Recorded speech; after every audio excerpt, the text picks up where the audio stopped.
அன்பார்ந்த எங்களுடைய உத்திராடம், திருவோணம், அவிட்டம் ஆகிய நட்சத்திரத்தில் பிறந்த மகர ராசி நேயர்களுக்கு மங்களகரமான 2025ஆம் ஆண்டு செப்டம்பர் மாதத்தினுடைய பலாபலன்கள். ஏன்னா என்னடா இது ஒரு மாதம் ராசி பலன் சொல்கிறாங்க, என்னதான் ஒவ்வொரு மாதம் ஒவ்வொரு மாதிரி இருக்கேன்னு நீங்கள் நினைக்கலாம். காரணம், ஒவ்வொரு மாதத்திற்கும் 5 கிரகங்கள் பயிற்சியாகும். கண்டிப்பாக அந்த 5 கிரகமும் முக்கியமான கிரகம். அதை வச்சு தான் அன்றாட வாழ்க்கை உங்களுக்கு நிர்ணயிக்கப்படும். நேற்று ஒரு முடிவு பண்ணின்னு போயிருப்பீங்க, இன்றைக்கி இந்த காரியம் ஆகணும், இன்றைக்கி போனால் தான் தெரியும் அந்த காரியம் ஆகலை. அப்போ அன்னன்னைக்கு ஒரு மாற்றங்கள் இந்த விஷயமா இருக்கட்டும். அப்போது அந்த பயிற்சிகள் என்ன, அந்த 5 கிரகம் என்னென்னு பார்த்தால் சூரியன், சந்திரன், செவ்வாய், புதன், சுக்கிரன் இவங்க மாதத்தில் பயிற்சி ஆகிட்டே இருப்பார். சனி, ராகு, கேது, குரு மட்டும்தான் வருஷக்கணக்கில் உங்களுக்கு தெரியும், நிறைய சொல்லியிருக்கேன். என்னோட இப்போ இது கேட்டால் நீங்களே ஜாதகம் பார்க்கலாம். ஒரு நானும் 5 வருஷமாக டிவியில் பேசிகிட்டு இருக்கேன். எனக்கு தெரிஞ்ச விஷயம்லாம் சொல்லிகிட்டே இருப்பேன். முழுசாக இதை ஃபாலோ பண்ணுறவங்க என்ன பாதி ஜாதகம் பார்க்குற அளவு பயிற்சி ஆகிருக்கலாம். அப்போது எதுக்கு இந்த ராசி பலன் மாதத்துக்கு ஒருக்கா சொல்கிறோம் அப்படின்னா, இந்த 5 கிரகங்களும் மாறி ஏதாவது இந்த மகர ராசிக்கு நன்மையை உண்டாக்குதா அப்படின்னு பார்த்தால், இந்த மாத பலாபலன்களில் ராசிநாதன் ராசிக்கு 2ஆம் இடத்துக்கு வந்திருக்கார் வக்கரகதியில், கூட ராகு. அப்போ மிகச்சிறப்பு அப்படின்னு தான் சொல்லலாம். நீங்கள் எதிர்பார்த்த காரியங்கள் நிறைவேறும். என்ன, கெட்ட நண்பர்கள், கெட்ட சகவாசம், கெட்ட வழக்கங்கள், ஏதோ ஒரு பிரச்சனை, இதெல்லாம் வர்றதுக்கு வாய்ப்பு உண்டு. சனி, ராகு எப்போவுமே சேரக்கூடாது. ஜாதகத்துலேயும் ஒரே கட்டத்தில் சேர்ந்தால் அவனுக்கு பிரச்சனை, ஏதோ ஒரு பேட் ஹேபிட்டுக்கு அடிமையாக தான் இருப்பான். இப்போ 2ஆம் இடத்துல சனி, ராகு சேர்க்கை மகர ராசிக்கு கண்டிப்பாக ஒரு கெட்ட பேர் வர்றதுக்கு வாய்ப்பு உண்டு. ஜாக்கிரதையாக இருக்கணும்.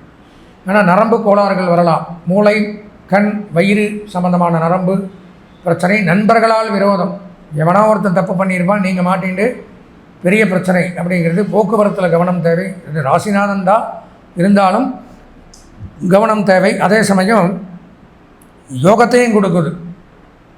வெளிநாடு போக்குவரத்து அமைப்புகள், திடீர் யோகம்ங்கிறதே திடீர்னு வர்றது தான் அதிர்ஷ்டம். யோகம் அப்படிலாம் நடந்து போயிட்டு இருப்பான். எல்லாருக்கும் அந்த யோகம் இருக்குது.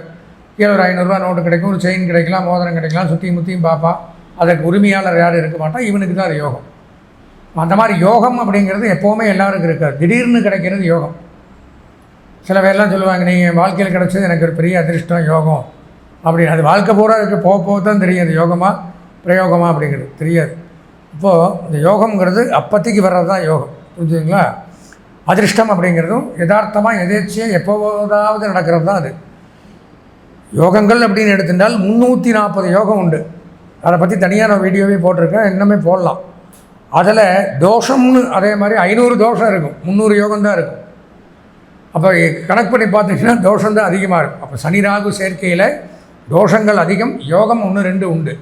குறிப்பாக நான் சொன்ன மாதிரி அந்த சனி, ராகு சேர்க்கையினால் வெளிநாடு போகக்கூடிய அமைப்புகள், ஏற்றுமதி இறக்குமதி தொழில், அந்நிய செலாவணி, பங்கு வர்த்தகம், ஷேர் மார்க்கெட்டிங், ஸ்டாக் எக்ஸ்சேஞ்சு, இந்த மாதிரிலாம் பண்ணுறவங்களுக்கெல்லாம் மிகச்சிறப்பு அப்படின்னு எடுத்துக்கலாம். ஆன்லைன் பிஸ்னஸ் பண்ணுறவங்க, ஆன்லைன்லேயே வர்த்தகங்கள் பண்ணுறாங்க பார்த்தீங்களா, அவங்களுக்கெல்லாம் நன்மைகள் அப்படிங்கிறத எடுத்துக்கலாம். போக்குவரத்து துறை, கப்பல், விமானம், ரயில்வே, இந்த மாதிரி நீர்நிலைகளில் பணியாற்றக்கூடியவர்கள், கடல் சார்ந்த தொழில், ஆறு நதிகள் சார்ந்த தொழில், பொதுப்பணித்துறை, இந்த மாதிரி நீர்வளம், மீன் வளம், இந்த மாதிரி எல்லாம் சொல்கிறாங்களே, அதில் இருக்கக்கூடிய நன்மை அதிகரிக்குது.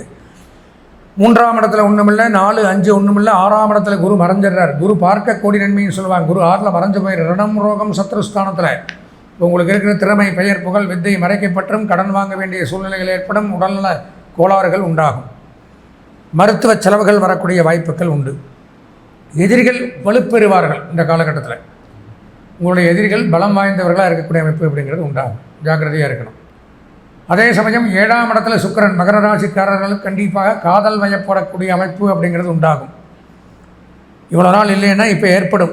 7, 8ல் சுக்கிரன் இருந்தால் அடுத்தது 8க்கு வருவார். கண்டிப்பாக இந்த ஒரு 6 மாதத்துக்குள்ளே ஏதோ ஒன்று லவ் பண்ணி செட்டில் ஆகி பிரேக்கப் ஆகிறதோ எது வேணாலும் நடக்கலாம். புதுசாக ஒரு காதல்ங்கிறது உருவாகும். 7ல் சுக்கிரன், களத்திரஸ்தானத்திலே சுக்கிரன், ஜாக்கிரதையாக இருந்துக்குங்க. வேணுங்கிறவங்களுக்கு அமையும், வேண்டாங்கிறவங்க எச்சரிக்கையாக இருந்துக்கலாம். கணவன் மனைவிக்குள்ளே இருந்து வந்த கருத்து வேறுபாடுகள் விலகும். அதே சமயம் திருமணம் ஆனவர்களையும் சொல்லணும். திருமணம் ஆகிருந்து 7ல் சுக்கிரன் இருந்தால் தம்பதிகள் பிரிந்திருந்தால் ஒன்று சேர்வார்கள். மன வேறுபாடுகள் இருந்தால் அது பிரியும். 2 மனம் ஒன்று சேரும், சந்தோஷமாக இருக்கலாம். அதே மாதிரி பொன், பொருள், ஆடை, ஆபரண தொழில் பண்ணுறவங்க, வங்கி, நிதி நிறுவனங்கள், ஃபினான்ஸ் டிபார்ட்மெண்ட், கொடுக்கல் வாங்கல், இந்த மாதிரி துறையில் இருக்கிறவங்களும் சாதிக்கலாம்.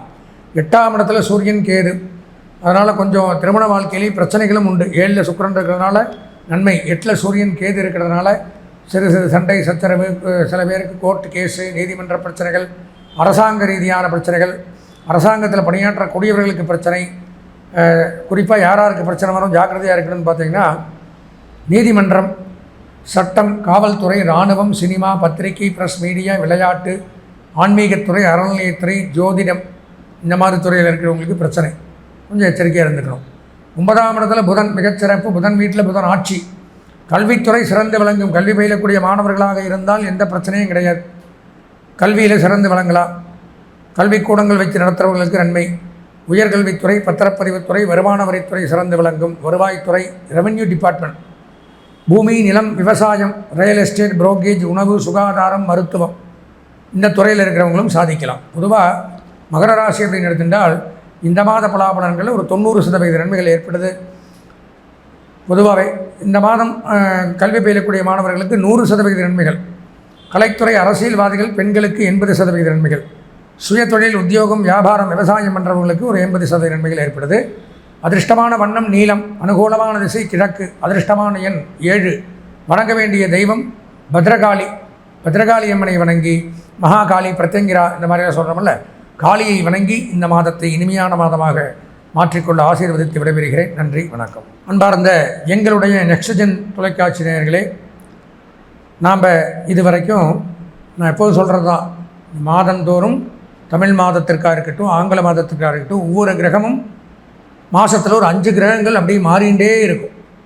மாறிகிட்டே இருக்கும் பொழுது ஏதாவது ஒரு நன்மை தீமைகள் அப்படிங்கிறது, ஏற்கனவே தீமையில் இருக்கிறவங்க என்ன பண்ணுவோம், இப்போ எல்லா 12 ராசியுமே நன்மைன்னு சொல்ல முடியாது. கிட்டத்தட்ட ஒரு 4 ராசிக்கு நன்மை இருக்கலாம், 8 ராசி தீமையை தான் அனுபவிக்கலாம். அப்போ ஏதாவது மாற்றங்கள் இந்த மாதந்தோறும் நடக்குதா, ஏதாவது கிரக பயிற்சிகள் ஆகியிருக்கா, அதன் மூலமாக நன்மைகள் உண்டாகுதா நமக்கு அப்படிங்கிறது தான் இந்த மாத ராசி பலன்கள் ரீதியாக நம்ம பார்க்குறோம். அப்படித்தான் அப்படி 12 ராசியும் நம்ம பார்த்துருக்கோம். இதில் சொன்னது அப்படிங்கிறது இது ஒரு பொதுவான பலன்கள், கோச்சார பலன்கள் சொல்லுவாங்க. கோன்னா கிரகங்கள், சாரம்னா பயிற்சி. நான் சொல்லியிருக்கேன் விளக்கமாக. இது பொதுவாக எல்லா ராசிக்கும். இது போக இதில் தீமையை சொல்லி நம்ம சொந்த ஜாதகத்தில் ஒரு நன்மை நடக்கிற மாதிரி இருந்தால் நம்ம என்ன பண்ணுறது? அதனால் இது அப்படிங்கிறது ஒரு ஜென்ரல் காம்பவுண்டு மாதிரி. நாம் எதற்கும் நம்மளுடைய சொந்த ஜாதகத்தை ஒரு முறை அலசி ஆராய்ந்து பார்த்தால் இந்த கிரகங்கள், இந்த பொதுவான பயிற்சிகள், குருவாக இருக்கட்டும், சனியாக இருக்கட்டும், ராகு கேதுவாக இருக்கட்டும், இந்த எந்த கிரகம் பயிற்சியாக இருக்கட்டும், இந்த மாத ராசி பலன் தப்பாகவே இருக்கட்டும், அதில் ஒரு தடவை விளக்கமாக நம்ம பார்த்துட்டோம்னால் இதுக்கெல்லாம் நம்ம எப்போவுமே பயப்பட வேண்டியதில்லை. ஏன்னா அதில் நிறைய விஷயங்கள் வரும். ராசி, நட்சத்திரம், தசா, புத்தி, லக்னம், 12 கிரகங்கள் எங்கே, அதுதான் நமக்கு பேசும். இந்த 10ஆம் பொதுவாக இருக்கிறதுல 10ஓட 11 பேசாது. நீங்கள் என்ன பண்ணணும்னா உங்கள் சொந்த ஜாதகத்தை ஒரு முறை அவசியம் பார்க்கணும். என்னுடைய அலைபேசி எண்ணான 9865098370 இந்த எண்ணிற்கு உங்கள் ஜாதகத்தை அனுப்பிச்சி வச்சு தாராளமாக உங்கள் ஜாதகத்தை ஒரு தடவை முழுமையாக பார்த்து அது என்ன இருக்குது, என்ன பலாபலங்கள்னு தெரிஞ்சுட்டு நல்லபடியாக இறைவனுடைய ஆசீர்வாதத்தில் நீண்ட ஆயுளோடு நிறை செல்வத்தோடு வாழணும்னு பகவானை பிரார்த்தனை பண்ணி விடைபெறுகிறேன். நன்றி, வணக்கம்.